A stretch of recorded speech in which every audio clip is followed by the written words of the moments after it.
Good evening, and thank you for coming to another segment of the Urban Academics Roundtable. Tonight, I am extremely excited about our guest who's going to share with us so many different things, not only about herself, but about us as educators and the students that we work with and how we can get them just thinking outside of the box. The COVID thing is still trending, along with Black Lives Matter, which has been going on for quite some time, to be honest, but has just come to a head because of Mr. Floyd's passing and his funerals this week. The other thing that's trending right now is the president wants to have a rally in Tulsa on Black Wall Street's property. So that is definitely trending and is in line with racism. And so our topic tonight is about global education as it stands. You know, is there really an agenda for a worldwide school system? And if there is, that's great. But how do we navigate through a global education sort of dynamic while we're in sort of a civil war domestically through racism? So I would like to introduce Lady Brittany Mackey, but that's not my job, so I'm going to hand the phone over, or the mic over, to Lady K, who will introduce our hot seat recipient for this evening. Thank you. Good evening, everyone. This is Kay Harvey, and I do have the privilege of co-moderating the Urban Academics Roundtable. And it is just my pleasure to be able to be in that capacity this evening. And we are honored to have with us this evening a young lady that has accomplished so much in such a short period of time. And I am also proud to be able to share this evening with everyone who is sacrificing their time to be here and share with all of us their experiences. So I just want to give praise and glory this evening to our Father who has set up this table for us. And we have come bearing gifts as well as being nourished from the wisdom that is going to be shared this evening. So this evening, it is my honor to introduce Ms. Brittany Jay Mackey, who has grown up in, Haverhill, Massachusetts, which is about 45 minutes outside of Boston, it's north of Boston, in the Merrimack Valley area of the state, which is known for its artsy poetry, folks from many, many years ago, centuries ago. And so I have a question for her about her parents being strategic, possibly moving there from the Midwest. And so she had the privilege of going back and forth from the Midwest to Massachusetts. She attended the Calvary Baptist Church in Haverhill, and she is what they call a Calvary kid. And there, the members of that church were family, and she was inspired in everything that she was doing and has been able to achieve. And one of the things that she loved was travel and being able to embark upon the different cultures. And that all happened when she had the honor of going to Munich and Paris and Amsterdam one summer just before her middle school years with an uncle. She attended the Brooks School, which is a private coeducational boarding school in North Andover, where she was a day student for like 4 years.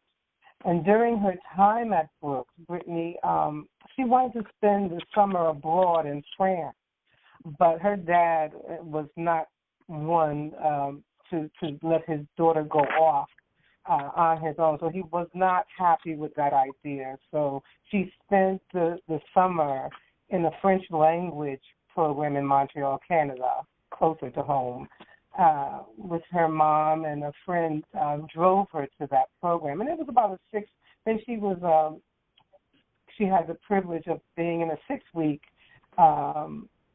Swigid, Hungary, through the exchange program that Brooks offered, the school where she attended. When she was not allowed to participate in the SYA in high school, which is the Student Youth Abroad program, she made her father promise that she would be able to spend a year once she got to college.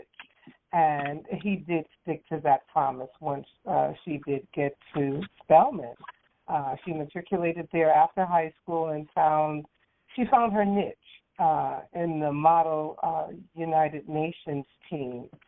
So Brittany was a representative from Spelman in the International Harvard World Moon Conference in Hague, Netherlands, and in Singapore.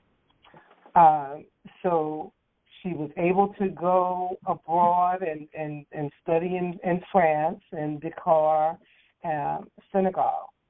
When she graduated from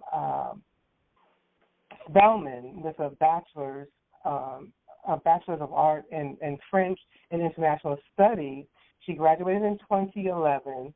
She taught English for a year in Vietnam and France, respectively, returning to the region she studied abroad. When she returned here to the States, she fell into a job with a local nonprofit called LART, which is an ecumenical community of people with and without intellectual disabilities. Brittany was part of LART for 2 years while strategizing about what she wanted to do with the rest of her life. And she had the opportunity to spend time with the LARC community in Belgium. She ultimately decided to pursue a graduate degree, and with help from the Institute for Recruitment of Teachers associate program, she graduated with a master's in higher education from the University of Michigan in 2016.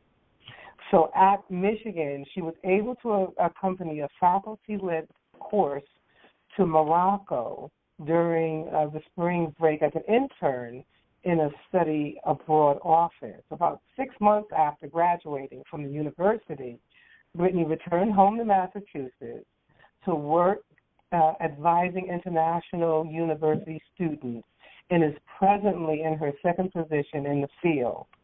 She still loves to travel and aims to travel to Africa, to the African continent, on an annual basis. She speaks French fluently and owes her strong foundation in the language to her studies at Brooks, Spelman, and her time living in France and Senegal.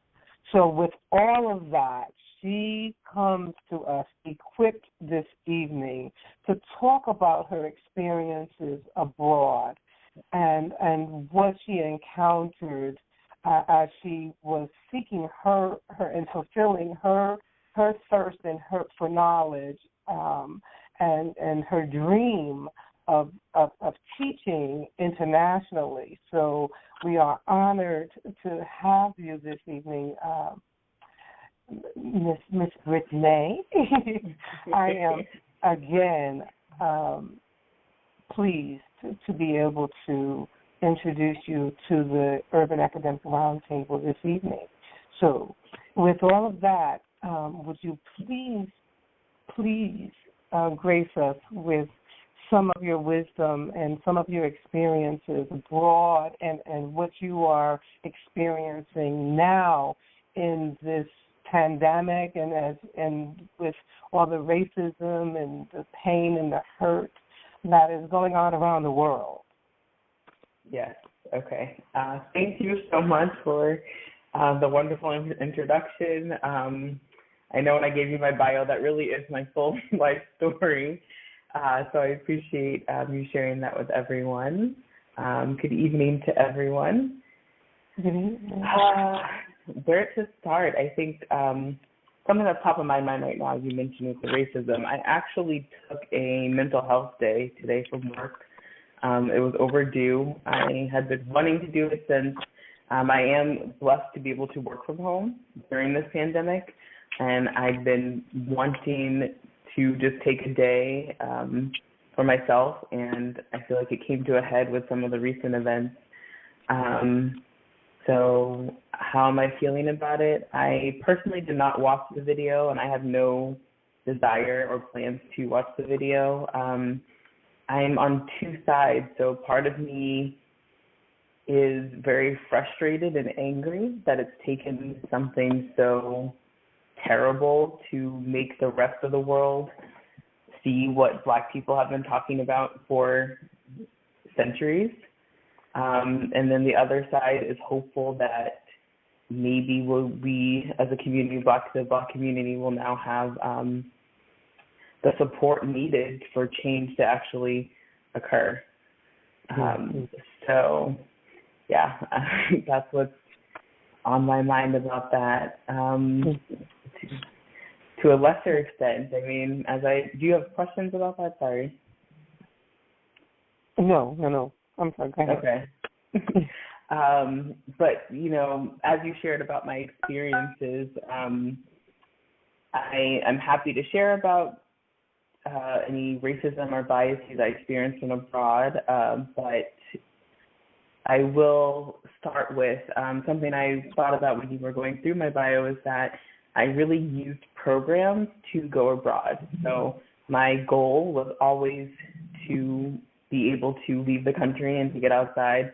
Since that first time my uncle took my cousin and I out of the country to Europe, he had a cousin who was in opera. She was performing in Porgy and Bess in Munich.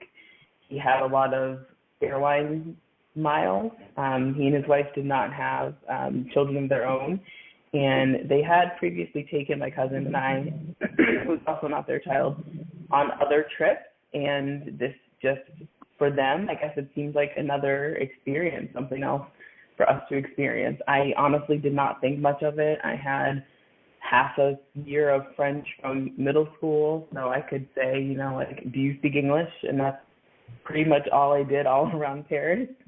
And everybody in Paris speaks English because the metropolitan city is very international. But that sparked in me ways that I could get abroad as much as possible. So I think part of the reason why I was able to go abroad as so much is, yes, I did seek out the opportunities, but I think some of it was manifested as well. I put it out there into the universe, prayed about it. People knew that that was something I wanted to do. And as that, you know, as I shared more, I think opportunities began to show themselves to me. And I like to highlight that I use programs because that they provided a structure that was comforting for me. Yeah, I like structure. I like lists. I like, you know, knowing if I do these 5 steps, I get this result. So I did not necessarily, you know, just find a random opportunity in a certain country. For Vietnam, I went through the Fulbright program. I had to apply. And, you know, I had support when I was in country. Similarly with France, study abroad, they were through programs. I had both the support of Spelman, my university, my college at the time, and also the programs that were paid to make sure that students had resources and were cared for when they were there. So it's more now when I travel on my own. I still mainly travel to places where I know people. Thankfully, I have friends who are either visiting or from countries, and I can stay with them and be shown around. So that's what I think about. Can you all still hear me? Yes. Okay. Clearly. Just making sure. Yes. So I'm not sure what else to cover. We're thinking about, I was writing down what Trina was saying about thinking globally and the times, I'll say, now that racism has come to the surface, I am encouraged in a sense about the global response to the American racism issue. I think that other countries have had to take honest looks at themselves. I'll use France as an example. France is nationalistic in an inclusive way.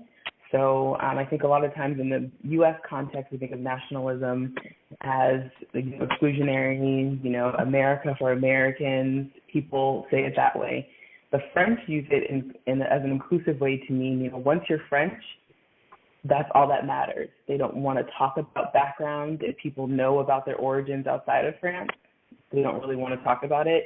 The baseline is that everyone's French and then therefore should be treated as such. But the reality is that people are not. There's just discrimination documented based on names when it comes to applying for jobs and resumes.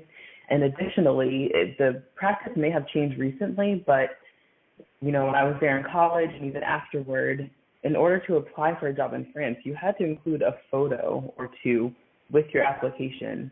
And that just leads you more to chances to be discriminated against and for racism to prevail. So I think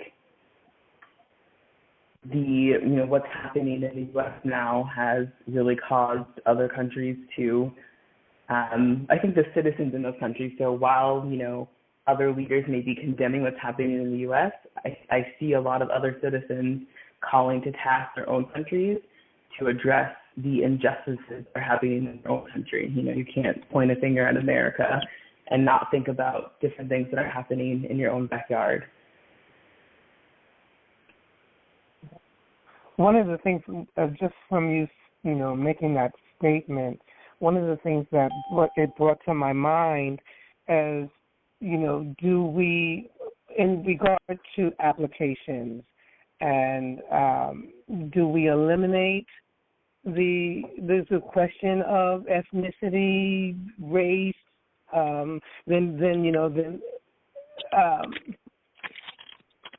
for applications for jobs, the census, the census is supposed to count people. Why do they need to know if I am African American when representation to Congress is based on the numbers? Mm. So do you think that is something that we can begin to have a discussion about as well? I think there's room for that discussion. My understanding in them collecting that demographic information is to ensure that there is not bias, prejudice, practices going on. Now, in that same vein, I think that calls for some more transparency, because when you're asking, the form, it's one form, and some information you're telling me, yes, I'm filling out, I'm telling you that I'm Black on the form, but that's not going to be used in the decision making. I'm not sure how do you ensure that? So I think there's more transparency about how, maybe it's a separate thing. Is it that when you submit your application, it goes in one bucket and then the information is disaggregated in some sense? That's my understanding about people collecting that information. And I think it is actually government mandated, because I remember I was making an appointment one time for a doctor, and they asked me that information over the phone, and I asked why they needed to know. And the woman read a very clear, based on, the government, this, whatever, we asked for this information to ensure that we are not being prejudiced against people. And I said, okay, but, the same person I'm telling this information to is also taking other information. So I think some way to be transparent about how that information is actually being used and helping to ensure that there is not discrimination would be helpful. The institutions that you had the privilege of attending, what kind of scholarships or financial assistance were made available to you? And did you have to go through a lot of hoops in order to access the type of funding that is needed to be able to do the things that you did? Yes. Thank you for asking that question. I completely missed that with my private high school education. So just a quick overview. High school, yes, I had financial assistance outside of my family. College, I did not have financial assistance in the beginning, but I came across some scholarships along the way. And then grad school, I did have financial assistance. So starting with high school, it really was my network. You mentioned my being a member and attending Calvary Baptist Church. It was a formative part of my growing up. I had foundations, yes, spiritually, but beyond that, I had so many examples of Black people who were professionals, Black people who attended college. It really was normalized. It was also normalized in my home, and both of my parents, but also like my extended family, particularly on my dad's side. But again, my dad's side were scattered all throughout the U.S. So the people I saw on a regular basis, at least once a week, they were the people who were reminding me, and we celebrated accomplishments growing up. We would go up to the front with the pastor and talk about report cards, different athletic awards too, but definitely academics was really, really put on the forefront. So I say all that to say there were several people before me in the church who had attended prep schools. There are a lot of prep schools in the New England area, so we had connections to people who had firsthand knowledge of those experiences, and also advocates who told us about the opportunity. So okay, you're thinking of going to high school. Have you considered going to this school? And for high school, the program I got some funding from was called ABC, A Better Chance. And the way A Better Chance works, my understanding is that they work with each individual institution to have money set aside for students, for ABC scholars, they called us. So it was an interview process. I knew alums of the program who had kids my age. So that was part of it. My pastor also, his family was a host family for A Better Chance scholars, because in addition to attending private schools, sometimes kids come from out of state and attend the really good public schools. So Andover High School was not far from me. That was it's a strong system, public school system, predominantly white, overwhelmingly white, wealthy neighborhood. Our town. So all of that goes into their school system. They had access to very much the same things that I had access to as a student at the private institution in North Andover. So knowing about ABC, knowing, how to apply to the program, there was an interview process, but I knew some of the interviewers. That sure helped. And then in addition, going to Brooks, there was somebody from our church who used to sit on the trustee board for the institution. And I can't remember if she was still on the trustee board when I got in, but my older brother, who's 6 years older, also attended Brooks. She was definitely on the board when he applied and got in, and really advocated for his presence there. And so that legacy, when my name came across, folks, they knew my last name, they knew what type of student my brother was, and which was a little bit to my detriment, because we're very different people. But I think all of those associations certainly helped in getting me into that system. So I was able to, got into Brooks, and based on Brooks's agreement with the Better Chance program, there were some financial assistance. I don't know the full extent, honestly, at that time. I feel like my mom kind of kept that from me for a period, but my mom was the one who was very adamant about my brother and I attending Brooks, and she funded our education there, whatever was the difference between the scholarship. Now, so for Spelman, I applied to all schools outside of New England. I just felt like I was sick of being in New England. I also knew, these prep schools, they feed to maybe 5 or 6 schools in the area, and I really did not want to spend the next 4 years with the same people I spent not the happiest 4 years of my life within high school. So I wanted to be in the South. The northernmost school I applied to was in the DMV area, D.C., Maryland, Virginia. In addition to Spelman, I applied to Howard University, was also accepted there. And when it came down to decision time, I was really deciding between Spelman and a school called Rhodes College. I think it's a college, which is in Memphis, Tennessee. And Rhodes is a small liberal arts school, predominantly white institution. Their study abroad program is what drew me, and that was my main criteria when I was looking for colleges, that I asked all of the recruiters, I asked at fairs, do you have free study abroad? Because I learned that a lot of schools advertise it as free, but what I really was asking was that if I'm going to study abroad, will I need to pay tuition and also the program costs? So I wanted to make sure that I would not. And sometimes, you still might just pay the program cost, but sometimes that program cost is more than a semester at the institution.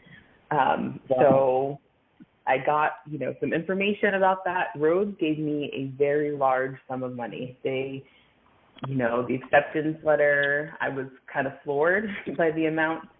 And then I got my little acceptance letter from Spelman that had nothing. And I think in retrospect, I learned from students after I matriculated at Spelman that there were many students who had similar acceptances. Maybe they were to Ivy institutions or other institutions that really gave them money. And what they did was go back to Spelman and say, I really want to attend your institution. This other institution is offering me this. Is there any way for you to match this? Is there any more assistance that you can provide me so that I can fulfill my dream in attending Spelman? And that's something I try and share with as many people as possible, to know that you have some power in negotiating for colleges. I did not do that. I ultimately chose to attend Spelman because my mother told me a story that she always wanted to attend Spelman, and she was accepted, and her parents could not afford it. And I personally did not have any, I wasn't so in love with Rhodes or any other institution that I would not choose to attend Spelman.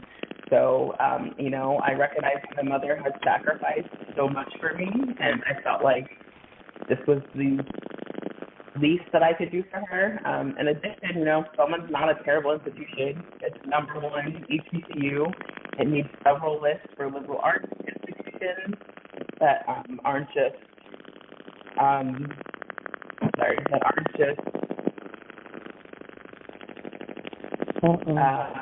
HBCU based. So, we were on lists with other women's colleges, which became important to me, I think, later on in life. So Spelman got there. First year was fine. I was honestly thinking of transferring after the first year. I had in my head, okay, I'll try this, and if it doesn't work out, I can always go somewhere else. I got into my second year, and that's when I found the Model United Nations team, and I found people who were interested in international affairs like me, who were interested in traveling. I joined the team because I liked the people that I met, but honestly,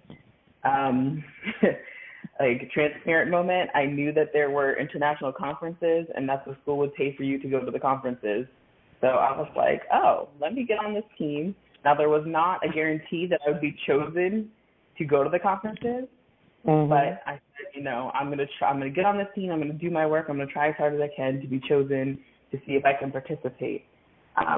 And something else I will say that is like Modern United Nations exists at many different institutions, and at Spelman it was truly an extracurricular activity. So what that meant is, we had all of our regular classes, full course load. Then we did this, we found time, we made time to study, and you really have to do a lot of policy. You have to learn each conference, you have to write a position paper. So you're assigned a country, and then you're given a topic, and you have to write a paper based on your country's topic, how your country would respond, what are some initiatives they might take, what are some initiatives they've already taken, have they collaborated with other countries on different things. So that was research on top of other research and activities we had to do, and I thought that's how it was at every institution until we went to a local conference and realized some students were enrolled in Model United Nations courses where they had a professor. We had a professor advisor, of course, but they had a professor. It was a course that they were getting credit for. It was part of the regular schedule, which allowed them, I think, to allot more time to preparing for these conferences. So, stayed at Spelman, knew I wanted to go abroad my junior year. I think sophomore year, I learned that as I declared my major to be international studies, there were our department-specific funds available. So I applied for funding, and I got a scholarship to help with my last 2 years at Spelman. It did not fully cover tuition or room and board at all, but it definitely helped. And this is another point to the study abroad. We had I think a great study abroad advisor. She advocated a lot for Spelman students. Her name is Dr. Marjorie Gans, white woman of Jewish ancestry, and she put policies in place that really were to help students. So, for example, if you qualified for a Pell Grant, there is a scholarship for studying abroad called the Gilman. She required you to apply for that scholarship. So if you came in, you wanted to study abroad, she's like, great, where are you thinking of going? Awesome. Next question is, do you have a Pell Grant? Yes, okay. You cannot talk to me further until you show me that you've applied for this Gilman scholarship. Gilman scholarship's up to $5,000. It could be long-term or short-term study abroad. But that was just, I think, a great policy that she had in place. So in addition to that, she brokered partnerships with study abroad programs so that students were paying Spelman's tuition when they went abroad. I don't know all the details of that, but I do know what we did is we would pay Spelman, and Spelman would pay the provider.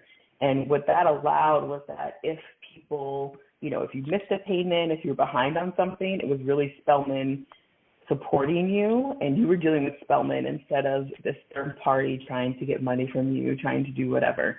So I felt like Spelman really put themselves in the gap for their students in that sense. And lastly, for graduate school, so my parents definitely helped, particularly my dad, for my undergraduate education. I felt there was an expectation that I would get a graduate degree, and I also was told explicitly that graduate school would be on my own, aka I would have to pay for it. So in my head, I thought, I've heard of companies pay for things, but as you heard in my bio, I was not in a career, so I wasn't in a situation where somebody could fund my my graduate education. And again, this is where my network came in. Somebody from church had known that I taught abroad in Vietnam and France. And again, like transparency, Vietnam and France, I call my break-even years. So I wasn't in love with teaching. I didn't hate it, but after those experiences, I was sure that I did not want to be in the classroom side of education personally. But I was just looking for ways after graduation that I could still be abroad and be able to survive on my own. So I found these opportunities through Spelman. They were posted. I knew about the Fulbright program from sophomore year. I was talking to Dr. Gans, who also ran helped with that process. We had, I'm going to come back to my grad school. years in a moment. But for Fulbright particularly, it was strategic. Spelman wanted to be on lists that said that we had X number of Fulbrights awarded. There are teaching assistantships and also research fellowships that you can get through the Fulbright program.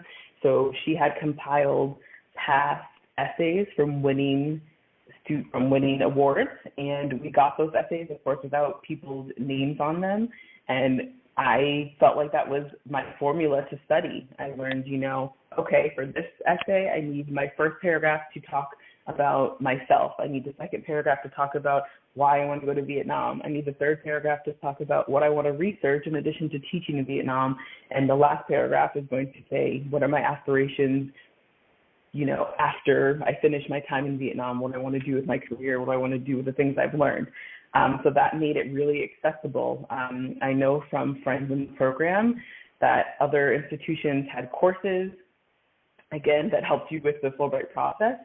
But more than anything, at other institutions, you were not guaranteed for the institution to support you and put your application forward. Because when you apply for Fulbright, yes, I have my own part, but there also is a lot of support from the institution that has to say, yes, this is a student that we are saying is from Spelman College and is applying for this. So I knew places that you applied for something internally, and then that office decided whether or not you were worth putting forward to the Fulbright committee. And some people applied as students at large, so that meant that they weren't applying as part of their, university or part of their state. They applied as part of their state instead. And again, that's just another layer of support. But back to graduate school, because of those experiences I had teaching abroad, a lot of people who knew about those experiences in my community and my network thought that my aspirations were to teach. And I was running, I think, from education. I didn't know that I could be involved with the administrative side, particularly at the university level. I hadn't thought about it. I knew people were in those positions. I loved Dr. Gans. I thought that would be great if I could do something like she did. I didn't necessarily know the path. So a friend from church mentioned IRT to me, Institute for the Recruitment of Teachers, and I'm very thankful to her for mentioning it to me and also for staying on me, because she mentioned it and I honestly dismissed it. She mentioned it again and sent me the link, and I read a little bit about it, and all I kept seeing was teacher, teacher, teacher, and I was like, I do not want to teach. I don't want to be in the classroom. I'm sure that's what people think that I want to do, but that's not what I want to do. I had decided that I wanted to work and study abroad, and I just really felt like there was not a career in that, and that I couldn't, make money in that sense. I didn't know about higher education administration. It just was really far off for me. So thanks to this friend from church, she had a personal relationship with the director of the program. It is housed at another prep school in the area called Phillips Andover Academy. You may have heard of it. There are several presidents who've attended that institution. There's another Phillips Academy in Exeter, which also has notable alums who are presidents or other people of note in the U.S. I think Bush attended Phillips Exeter, if I remember correctly. But all that to say, because of that connection, she agreed to meet me for breakfast. And I went with my self-righteousness because I just knew that this program was not for me. And I sat down and I was gracious to her. I said, thank you for taking the time, and commenced to explain how our family friend misunderstood exactly what I wanted to do in life, explained what I wanted to do in life and why I could not do that through this program. And she was very kind and listening to me all the way out, and then said, actually, what you want to do is exactly what this program was created for. And I was like, what? You mean there's a master's degree to prepare me for what I want to do? I didn't know that was an option. She told me about higher education. I think the field has grown a lot. I think a lot of people have been pursuing masters in that field. but this was still kind of the beginning of the influx of that. So she encouraged me to apply. I left feeling a lot better about my future prospects. I applied and was accepted. Now, while I do think, I studied hard, I do think I'm an intelligent person, I do not want to discount that the personal relationship that I had with the executive director through a family friend factored into my being accepted. I fully believe that helped me to be accepted. And I also know that helped in the way that I functioned within the program. So the way the program works is you can be accepted right out of undergrad, in which case you come for a summer and you take like simulations of the graduate program courses so that you can really be prepared for the jump from undergrad to grad school. It's for people who are looking to be in education, who want to study either at the doctoral or master's level. So there's some people who, are studying, want to get a PhD in history and hope to be a lecturer. To present, I believe, there's no, you don't have to promise to go into that field. And I say that as, so if I got my master's in higher ed and then I decided at the end of that I didn't want to work in higher education, there are no repercussions. I don't have to, give back money. Also, similarly to how ABC functions, IRT has positioned themselves to make partnerships with institutions. They call them a consortium of schools. I think probably 50 or 60 schools that have great relationships with IRT. We were able to meet with deans and other reps from the schools. On a weekend, they came to us in Andover for us to have private conversations with them and set up their own fair for us to apply. So the funding does not come through IRT, but I feel they act as kind of a pre-vetting for these programs.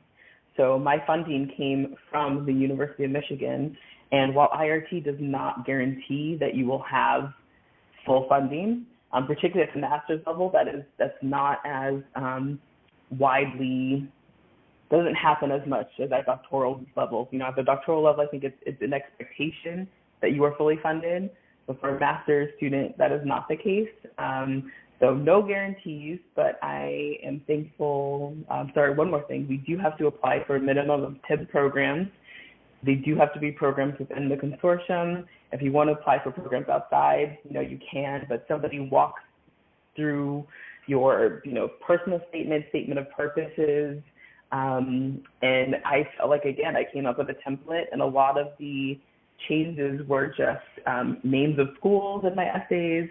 If there was a particular program, some programs were student affairs, some were higher ed, mention of particular professors that I wanted to work with, and research that they've done that aligned with my hopes of research in graduate school. And I'm trying to think if there's anything else. That's mainly it, but it's an intense program. So since I was not an undergrad student, it was all online. I was still working, and I emailed. I had calls with my advisor. She ripped apart several of my essays, got them right, and at the end of all that, I had probably 6 schools to choose from that had full funding offers for me. Wow. Yeah. Thank you for that. That is wonderful. That is just wonderful. Right now we have represented on this call Massachusetts, New York City, Atlanta, Georgia, New Haven, Connecticut, Charlotte, North Carolina, and New Haven again, maybe Waterbury, Connecticut. But so we have quite a few people on the phone, and I want to make sure we can just at least go around to a couple of them, and so they can get some of their questions out. Some people sneak me, they sneak me text messages during this, so they're asking all kinds of things. Somebody even voting for you for president. So someone has said, she'd be perfect for president. And I'm like, oh, goodness. You can't see my face, but I don't think I have a presidential face. It gives it away too much, so I don't think I'm. Oh, man. You have a beautiful face. Thank you. You have a beautiful face. I think we need your face in the White House. I almost agree. But what I've heard so far, though, Brittany, is that the reason that you were able to sort of chart your own territory is because you wanted to. It's that simple. You made a decision, and based on your decision, you came up with a few goals, and then you started going toward them. And you didn't let anyone distract you from what you saw in front of you. And so what I heard you say was you had access. So you had you something about you knew about Brooks. Then you had criteria. You had your own set of standards as a young person. Then somehow you were able to negotiate. Even with Spelman, you were able to put your bootstraps up and say, yo, y'all can give me some money. Then not only that, but you were able to network, and you responded to structure. And that could be, just a summation of what you've already said. But what I'm hearing is a young person, a very, very young person, all the way back in elementary school, saw today. You could see some glimpses of it as you started going forward, and that was more exciting than the thing to the left or to the right. And I just want to say thank you for being an example of the ability to do that. Like, we all have that choice. And like, I went to college right out of high school. I swear I did. But I got pregnant right in the middle there. You see what I mean? So something distracted me for a minute. Today I have a master's degree. I didn't always have that. And so not everyone has your story. And so we need to hear all sides of it. Some people like the story like mine, where things go wrong and you get back up, and then they go wrong again and you get back up, and they go wrong again and you get back up. But that's cyclical. Your course is a straight line, and I love it. And I'm just grateful to have you on the call tonight. And so brace yourself, because I know they have a few questions for you, and I'm just glad you're here. You're my best. Thank you. Well, since you stole my, my intro, it was me who said I would love to see you as a president and president of a movement. President of a movement. What's your name? And where are you calling from? This is Carlton White from Waterbury / I am from New Haven. I will always be a prodigy of New Haven. But right now I live in Waterbury. I work for the Department of Children and Families, and I have been working with children my entire life. So I applaud you. I salute you. And with all your accomplishments and your accolades, I know you made a parent proud out there, because I'm proud of you. Oh, but I have a two-part question. Sure. Okay. One was, what was your motivation? Because I know you had a drive. I heard you had your own drive, but what was your motivation? And my second part is, if you had a platform, what would you say to the inner city girls to motivate them and get them to focus on careers and to strengthen their mind? Okay, so I'll start with motivation, and I have to say, Trina, I appreciate you saying, I was really focused. Full disclosure, I feel like I'm not quite as focused now. I feel like my motivation, honestly, was just to get abroad. That the time when I went for the summer, it was really, it might have been a whole of 2 weeks in 3 different countries, and I felt like each taste, it was just enough to make me be like, oh, I can't wait to come back. I really want to come back. I want to come back. And we'd already, my uncle had already kind of decided what we're doing, and even we were in Paris about to leave, and he was like, I really wish we could have stayed a little bit longer, but we had these trains booked and, hotels booked, whatever. So I honestly think the motivation was to travel abroad. But as far as academic success, again, transparency moment, I think I'm working through this in therapy somewhat. I think I wanted recognition. I think I felt like it was something I could control. I knew I could work hard and I could study hard and be recognized, and I liked being recognized for my academic achievements. So I'm sure that was part of it. And then, of course, just the way that the world is set up and the systems are set up, when you have academic achievements, that does give you access to other things.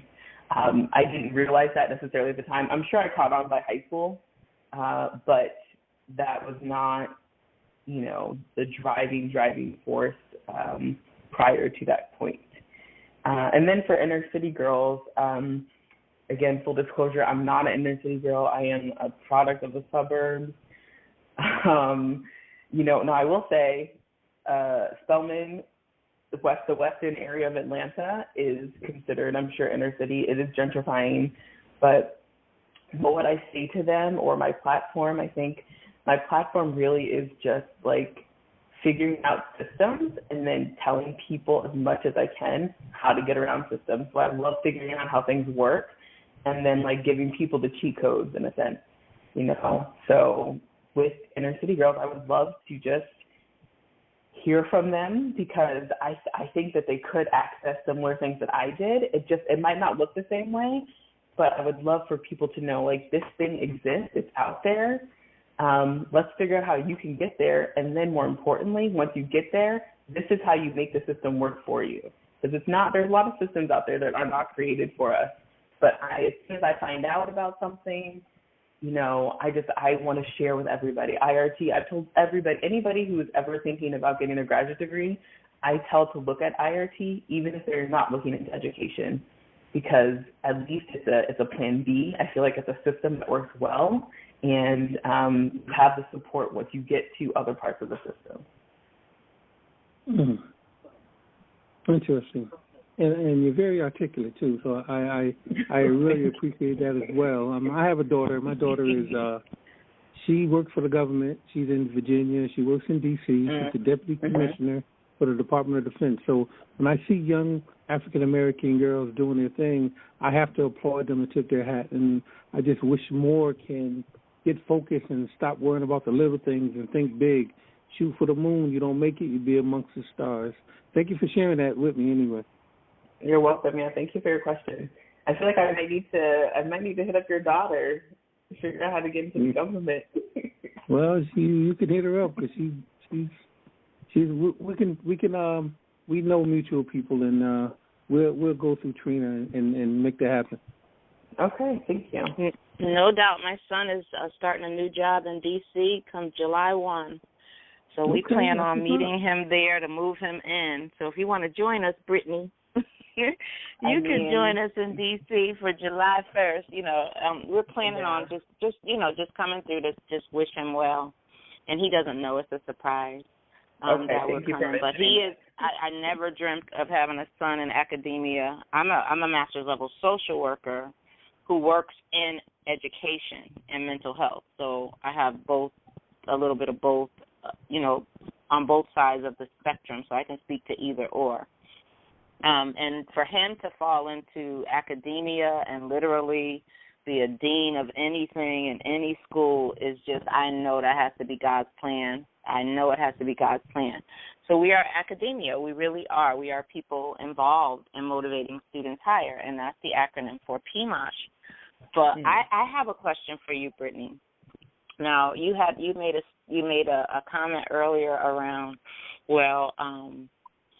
I would love to be the sort of the infrastructure of how we get this done. You already are. I just need to tell you that. And I don't think you understand. I don't think you know. I really don't think you understand who you are in terms of international influence. You have visited more countries than I'm just going to say over 75% of Black adults. I'll say 80% because I travel a lot. I travel more than most people, but I've not seen some of the places that you have. I can't go over there and speak to education over there. You can. I can speak to education here, like I'm your partner in this, but I can't speak to global education outside of this here pandemic. The research that I've done since this has shown me that we're already in a worldwide education system. Like I have documents and proof of that. But I can't tell you, that's all theory basically. I can't tell you what it's like to teach in France or Senegal or visit all these places that you visited. You've hung out with Harvard University from another institution. And so we have a president right now who doesn't understand protocol, but you do. I'm sure somewhere they gave you Robert's Rules of Order in order for you to go through those circles that you've been in. You see what I mean? I don't think our president has read that book. You know what I mean? So you know what to do when a lot of us do not. So can you speak to, real quick, what I have another question about private, not a question, but more of a statement, but I'll save that in case somebody else wants to jump in. But I would like for you to speak a little bit to parents who have young children who haven't seen a book, haven't seen a number, haven't seen any letters floating across, they haven't read anything, they haven't seen a number, they haven't thought about going into a learning mode in their body. Like you said earlier, I put it out in the atmosphere, I knew what I wanted. You did, but you are rare. How do we make it more, I don't know if frequent is the word, but we need more of this. Like, I have a granddaughter, and I need her to get out of this country before she's 14. I need her to see something different. I don't like what she's watching. So can you help parents? Well, I'm not a parent, but I'll try and think back. So you mentioned, I think you mentioned reading, and I did not highlight this, but I think reading is very, very important. I did a lot of book challenges as a child, again, to the public library. So something else about me is that I'm generally a frugal person. So when stuff's free, that's what I like. Libraries, you just need to have, a piece of mail that has your address on it. In some cases now, during this pandemic, they are issuing even digital library cards so that you can borrow things digitally and also maybe pick them up outside of your library. But there are so many resources for free at the library. So your kids can read books there. There are a lot of discussion guides that does require probably access to the internet, but discussion guides so that students can pick out the main themes in books. What are they supposed to get from a book? But I think my parents that was a big part of growing up, particularly for my mom. I remember we lived in New Hampshire for a while, and we were latchkey kids. And with the age difference, my brother wanted to go places, and because we were both home, he had to take me, because you can't leave a 7-year-old by themselves at home. And we would walk to the library, and it was not a short walk. We'd walk to the little one-room library in our town because it was something to do, because there was air conditioning, because it was a change of scenery. And then when we moved to Massachusetts, we would take the bus, and that's how I learned how to take the bus in my town, because my brother was sick of being at home with just me, wanted to go places, and we'd go to the library. They had internet, they had books, they had things to do for kids. So I think that is part of it.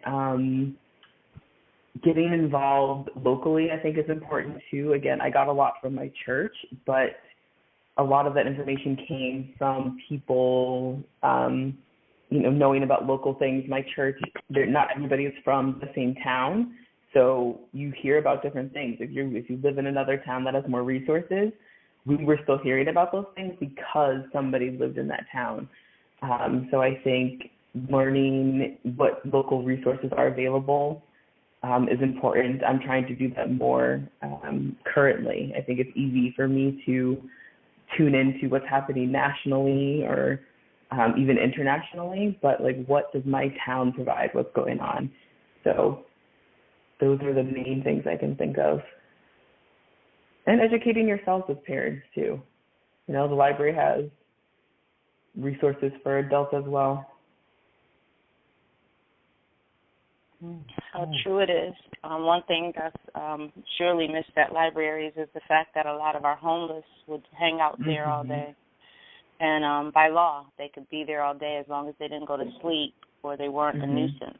And so with the libraries being closed, there's so many things to contend with, because what they don't realize is that there are children who are homeless too. If there's a homeless mom, her child is homeless. So I think a lot of times the people who answer these calls are not necessarily the ones who have children.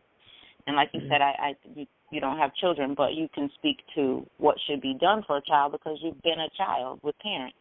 So you don't necessarily have to be the parent, but you have everything you need to speak to any population who might just come near you.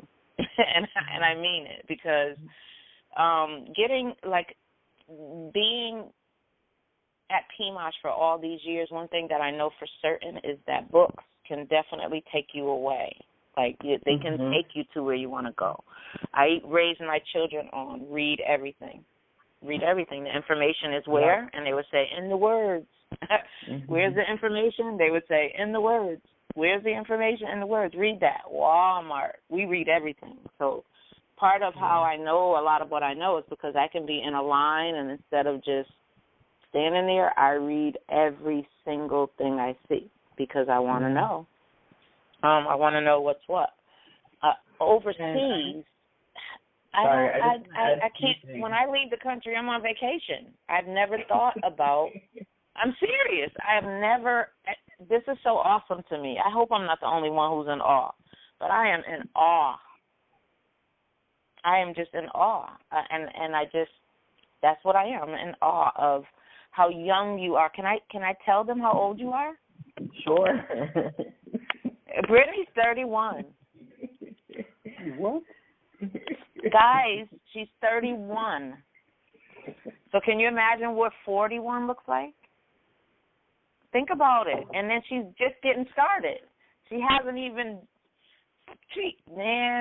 gotten started yet. She hasn't. And I think each of us can take, if nothing else from this call, to just go for it. If you see it, believe it. And move. Take some kind of action towards it. It can be tiny, tiny little steps, as long as it's in the same direction of what you see. And listen, I'm the number one distracted person. You know what I mean? So I understand how distractions happen. But if you really want something, it's time to put the distractions away. If we haven't learned anything through COVID-19, it's that we only have one life. It's not a dress rehearsal. So with that, I need to hear something from New York. I need to hear something from some other people. Because we're at 10:30. Yeah. Sorry, I have two quick things, because you mentioned particularly thinking about parents. So one thing I will give a plug to is after-school programs, and just a sense that, like, both of my parents worked outside of the home. So I mentioned we were latchkey kids, but both of my parents worked outside the home, so that meant I was going to after-school programs. Some were in, through the community, so not paying, or they were low pay. I remember one was run by the YMCA, but that, these programs had to have different educational things, different aspects. So that was certainly an enriching part. And then I noted to just cultivate curiosity in kids. And for me, I think particularly this came from my father. Anytime I ask him a question, I reminded him, and you said, Trina, that you read everything and you tell your kids to read everything. I didn't grow up with encyclopedias, but I would have questions, or I'd even something as simple as, what does this word mean? He would make me go to a dictionary and look it up. And I did not like it at all. I went through a period where I stopped asking him questions because I knew he would not give me the answer. But I think about that now, that's created a type of habit in me that I think of something, yes, I could ask somebody, but before that, I'm just going to, go through Google real quick and just see what comes up. How can I find a reputable source to answer my question?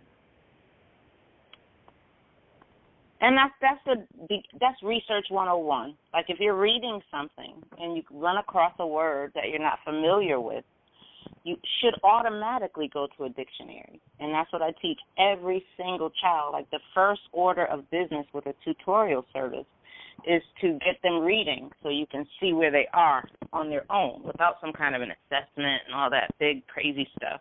All we need to do is get you reading, and we know right away where you are. Most children don't want to read. They just don't. Yeah. And we're in an environment now where the government has shut down schools for now 90 days, going on 90 days. And so some children, again, haven't seen a word. They haven't seen a number. They haven't. And so what does that mean? We know that the research points to summer, where children lose, or they don't get to retain everything in the summer. They lose so much of what they learned over the year. Well, this year we're going to have 3 summers, the equivalent of 3 summers. In your opinion, your professional and personal opinion, what do you think that's going to look like come September, if schools are even able to open? Yeah. So I will add also really quickly that I didn't grow up with cable. I don't think we had cable until I was maybe halfway through middle school.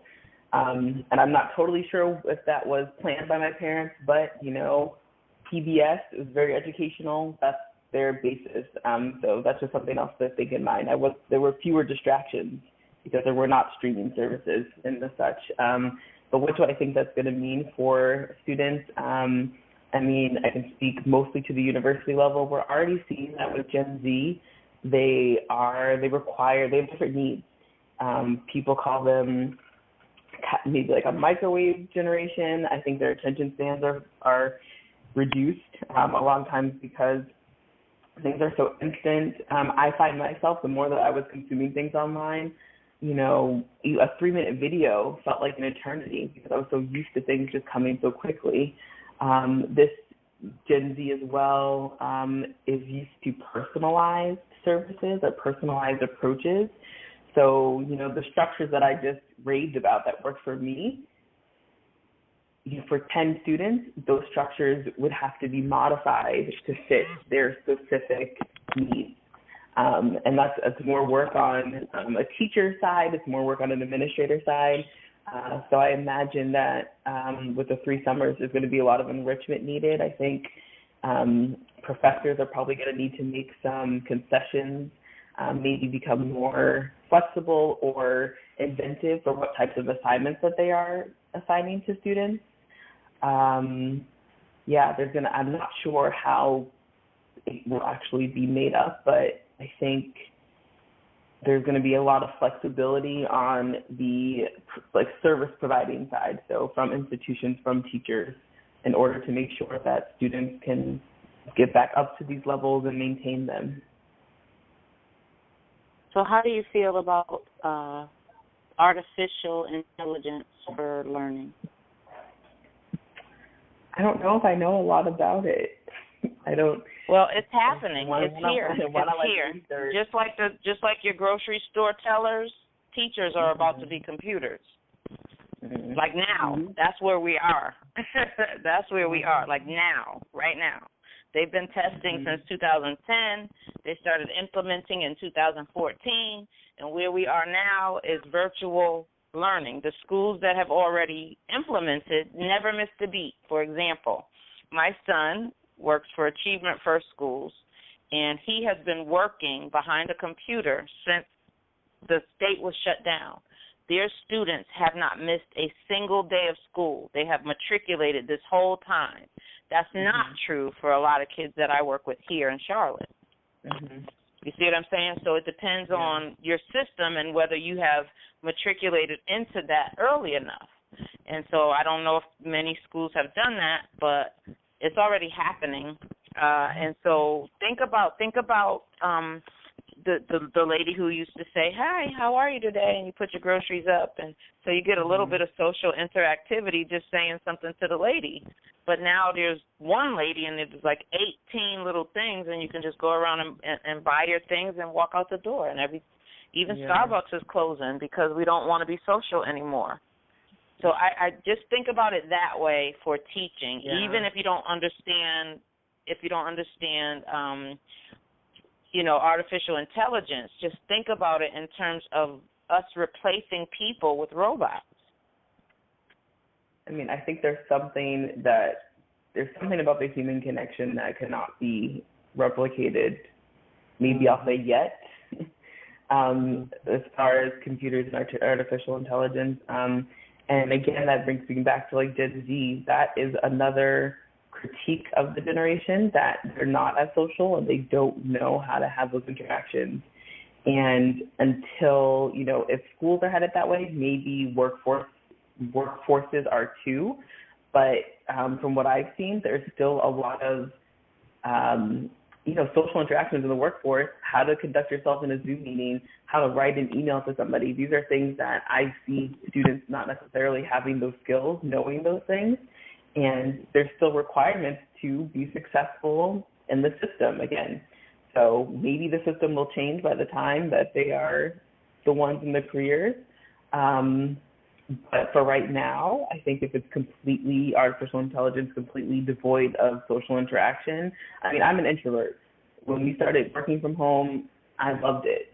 But I also felt like there was too much interaction because people were trying to replace the commonplace interactions in the office, just like saying hi, with a Zoom meeting, with an MS Teams check-in. And it's like I felt like I didn't need that much interaction to do my job.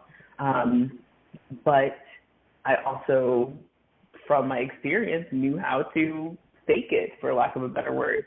And sometimes I worry about the next generation's ability to fake it. And also this sense that they don't, why should I fake it? I shouldn't. I want to be my authentic self. That's awesome, that statement about the next generation and the fear that they won't be able, not just fake it, but, I mean, I'm telling you, the first thing they taught me in grad school was fake it till you make it, I swear. Fake it till you make it, absolutely. I swear. Fake it till you make it. That's got me through a lot in life. Mm-hmm. I just wonder, like, okay, I'll go here for a minute. My children went to private school, and I didn't have the money to pay for private school. There was a program called FIFA, and they paid part of the tuition, and then I worked at the school twice a week with no pay. I drove my children out almost 20 miles in and 20 miles out in a little putt-putt Subaru. And everything they needed from me, I was there to provide because I didn't want my children to be without that environment. And so I was there 3 days a week working in that office for hours in exchange for their private school education.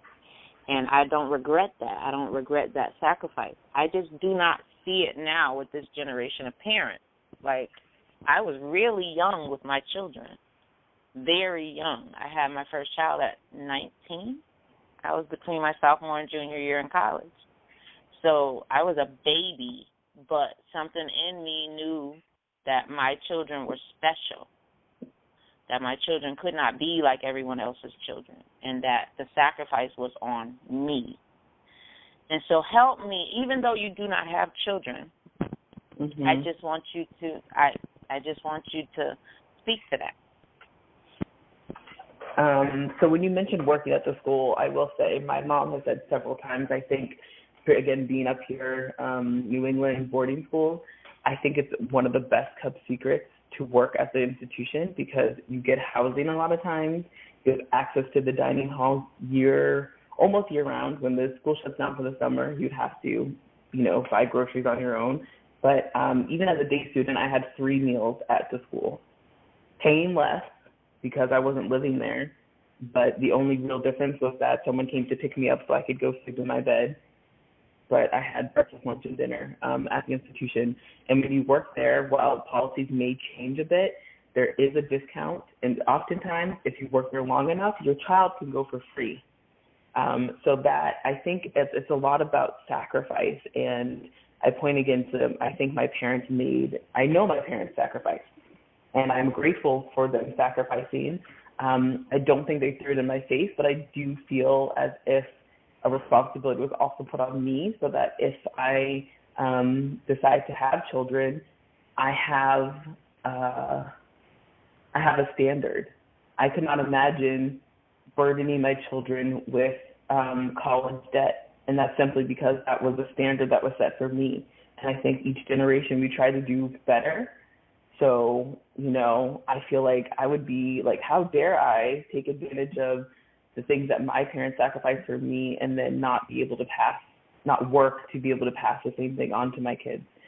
So I think priorities are really important. And just a short story, I remember I did encounter somebody who has kids has children, younger than my parents.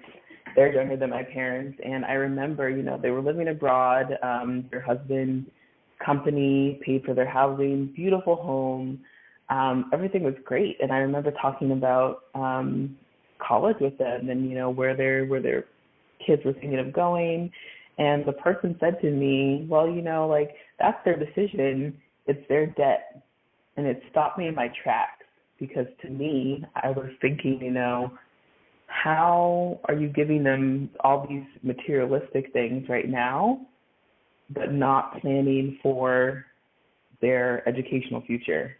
And I don't know what ends up happening with that family. I'm not sure if maybe they are supporting the child, but to hear that person say that to me was that they were prioritizing the kids having all of these things right now instead of planning for their future. So, I mean, as a child, I would say it is about prioritizing.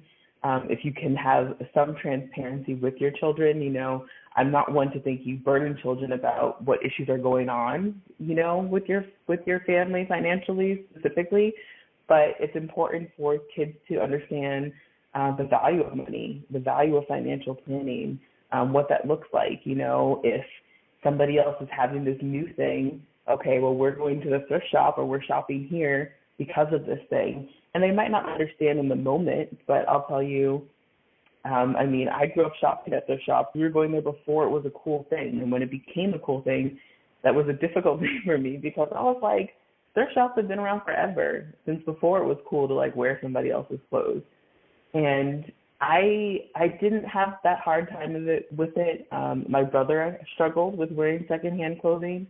But when I look back, I'm happy that those are decisions that my mom and my parents made in order for me to be where I am now. Mm-hmm. That's important. Very, very, very, very important. Absolutely. Very important. Because the sacrifice is what it is. And that's true for every parent. That's true for every student who's trying to get to where you are or some level of that. That's true for anyone who would be on a call on a Thursday evening till 11:15. That's true for any of us. You know what I mean? So we know that those that are on this call are not your average folk. We agree. We absolutely agree. You know what I mean? And so we want people like you and others to join the call so that we do have a platform that we can repurpose all of this content and get it to where it needs to go and to get people to somehow hear you talk about these things because it's real. It's real on a number of different levels. And I'm really grateful again that you're here. It is, though, 10:50, guys. So if you have a question for Lady Brittany, now's a good time to ask her. And if you don't have a question, just give us a shout-out from who you are, where you're from, and what the climate is where you're calling from.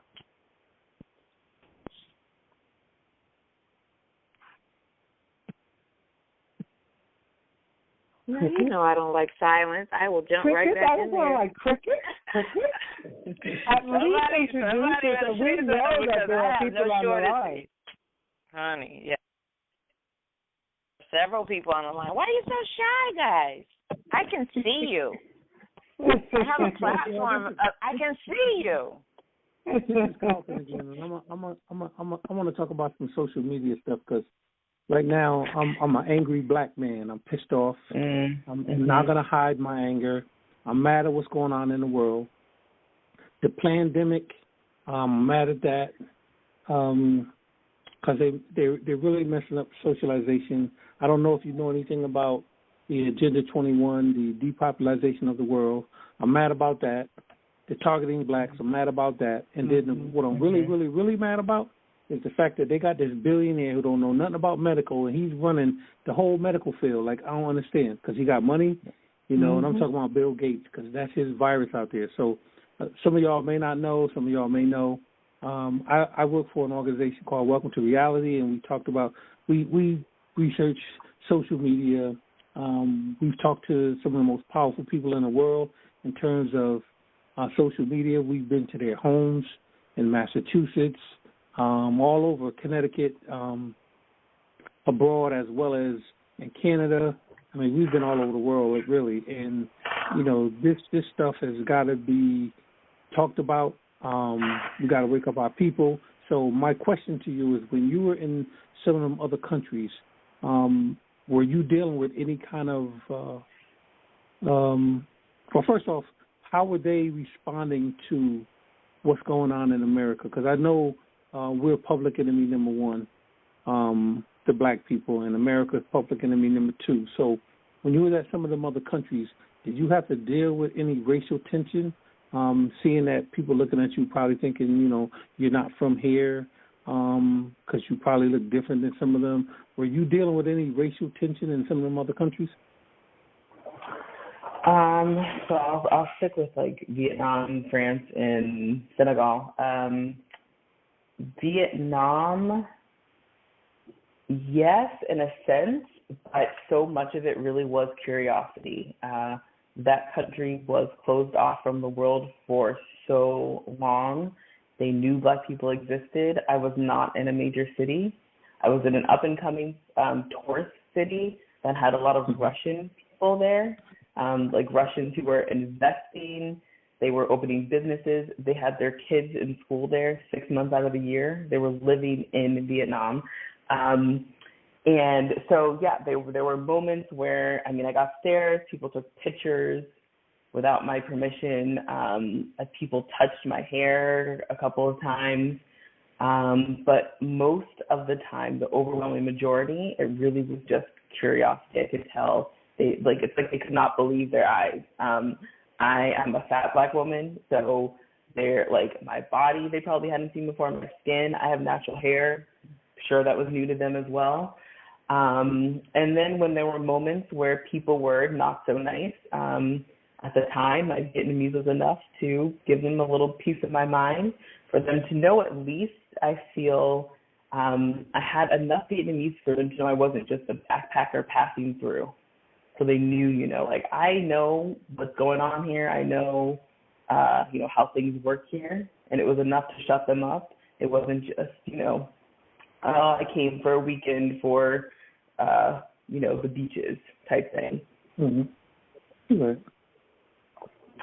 In France, I will say, again, I was not in a major city, but I wasn't in Paris. I was in Western France, which is known for racism, apparently. I experienced more, I think, my second time when I was not a student, because of the students just mingle with each other. There are a lot of, people from all over who come together.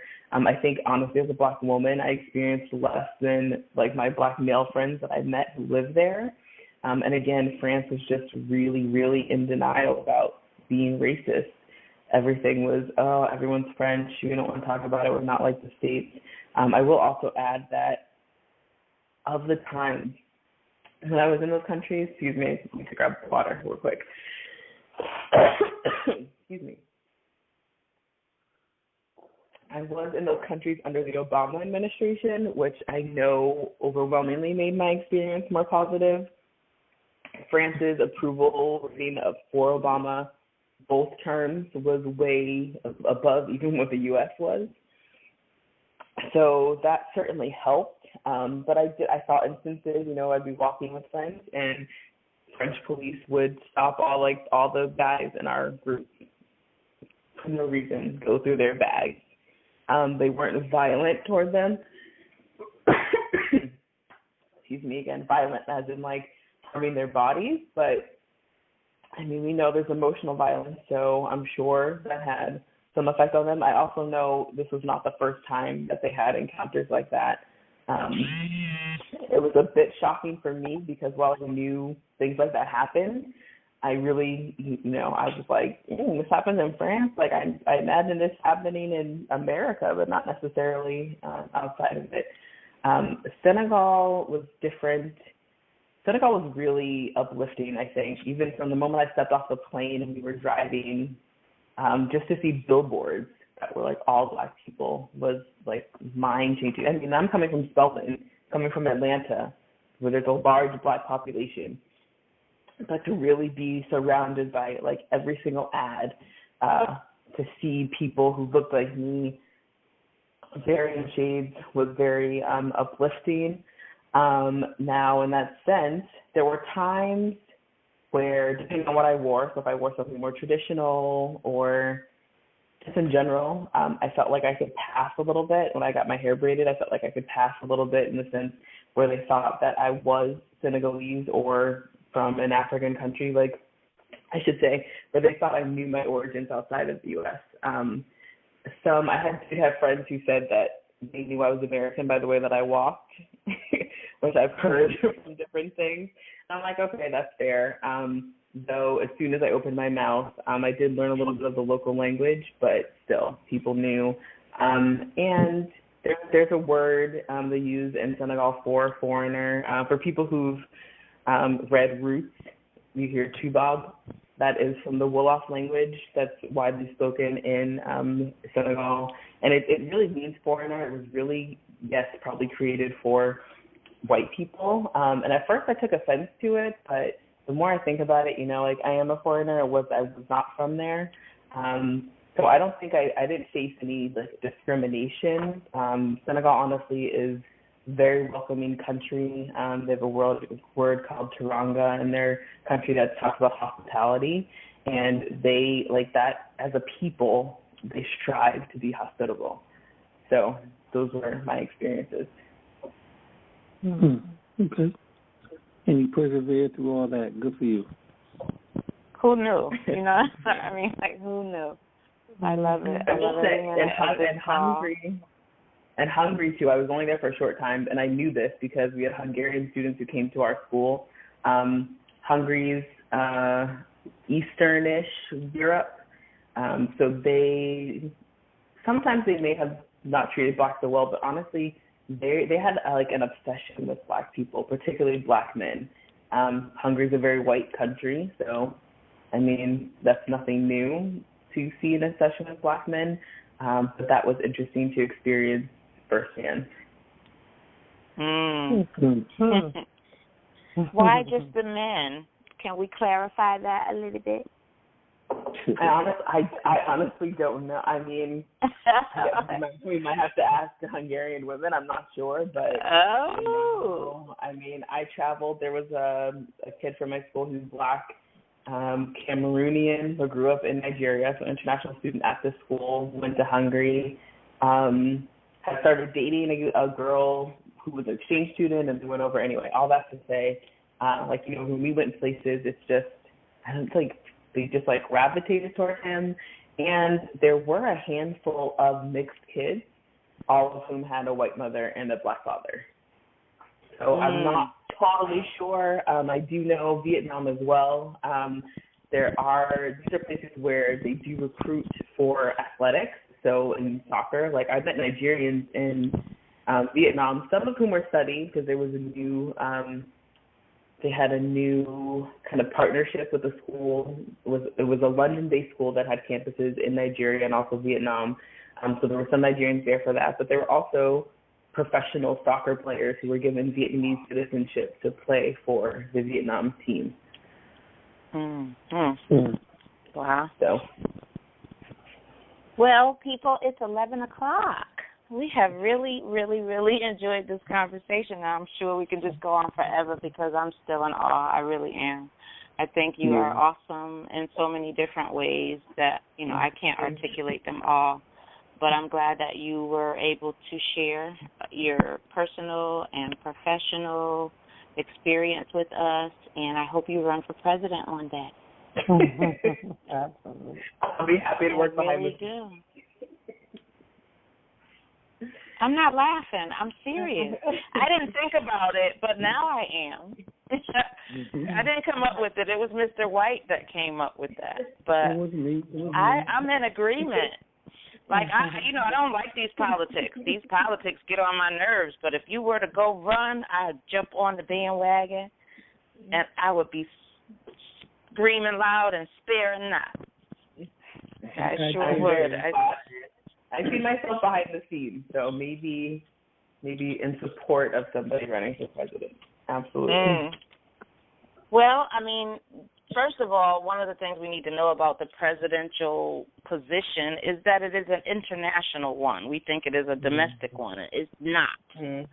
So you can't be a president or hang out with them without the experience that you have. Now, the research that I did for the program that you went in with Harvard, the first question I asked you was, are you a diplomat? You know what I mean? Because that's what it looked like when I looked it up.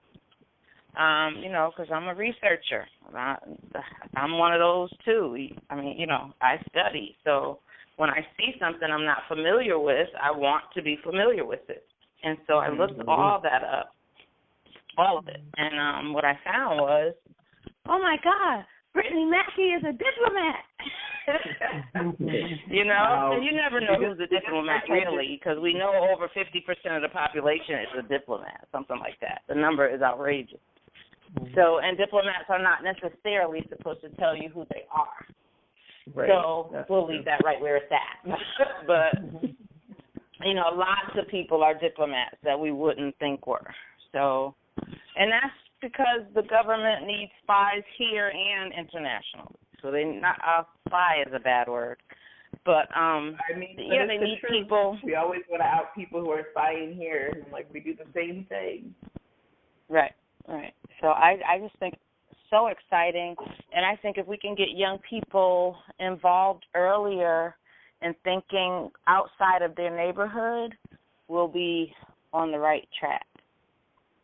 Mm-hmm. We have a long way to go, clearly. Yeah. We have a long way to go. But I know it's possible. If you can do it, then I can't see anyone shying away from it. I believe every child can learn. I believe every child can achieve whatever it is they want.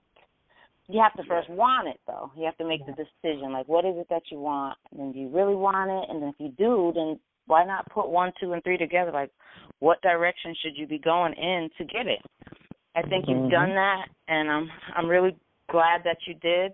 I'm going to give this microphone to Kay so she can close us out and bid you farewell. But I just want to say thank you again for everyone who's joined us on the call tonight. Hopefully, Brittany Mackey has taken us out of the country to a few different destinations that we've never been to. This information, clearly we use these calls. These are raw calls, so anyone on this call will get the raw call. You can listen to it again. We will edit and repurpose the content in several different ways. You'll all be a part of that as well.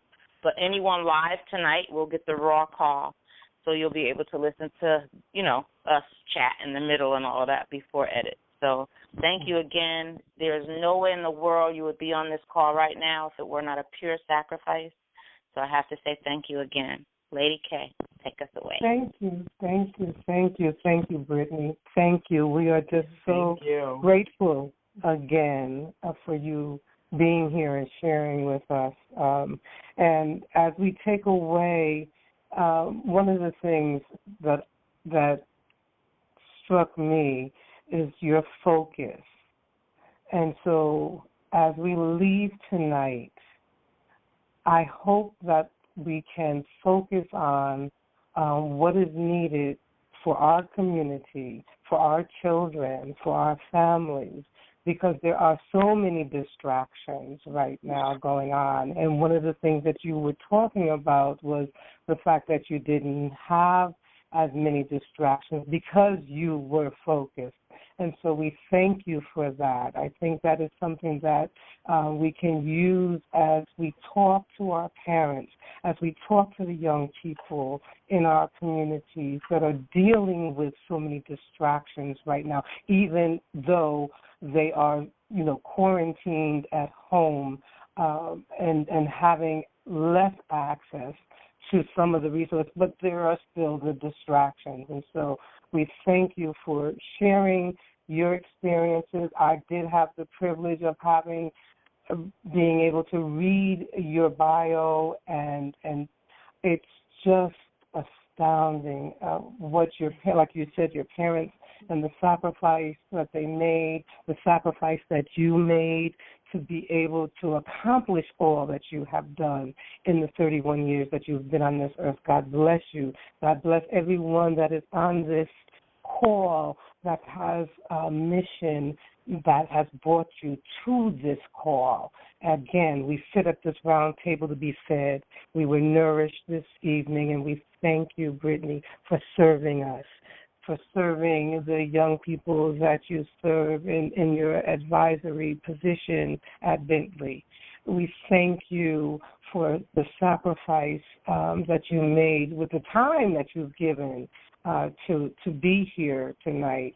Again, each and every one of us on this line tonight, I bid you the best with everything that you do from this day forward, because you have something else to put into your pocket, your plate, and as a gift that was given to us this evening from Miss Brittany Jay Mackey. And we thank you again as you continue your work at Bentley.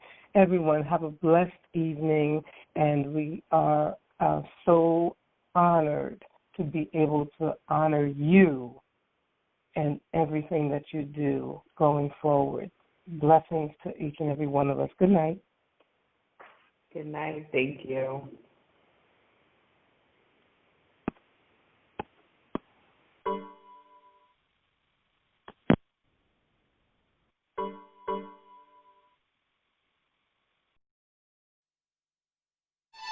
Thank you.